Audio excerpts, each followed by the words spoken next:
Pemirsa, belum adanya perhatian maksimal terhadap seniman-seniman tua, terutama ketika berada dalam kondisi tidak sejahtera dan sakit-sakitan, mengundang keprihatinan.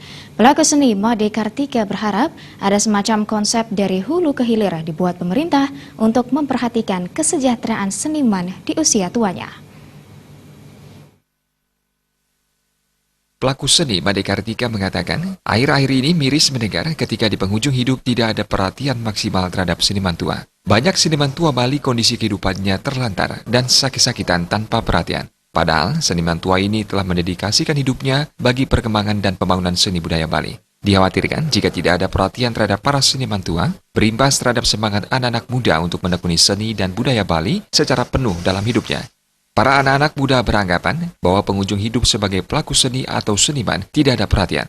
Sebaiknya ada konsep pengelolaan terhadap seni secara general dari hulu ke hilir dibuat pemerintah untuk para seniman tua dengan perhatian terhadap kehidupan dan kesejahteraan seniman tua di penghujung hidup mereka. Hal ini agar anak-anak muda bersemangat menekuni seni dan budaya Bali yang telah menjadi warisan budaya adiluhung. Dari hulu ke hilir, para seniman yang sangat berjasa kepada pelestarian budaya kita ini mesti ada perhatian.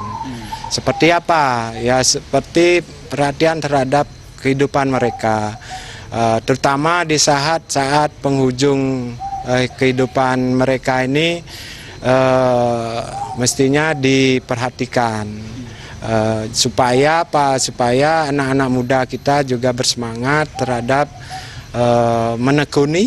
menekuni seni budaya yang kita bangga-banggakan.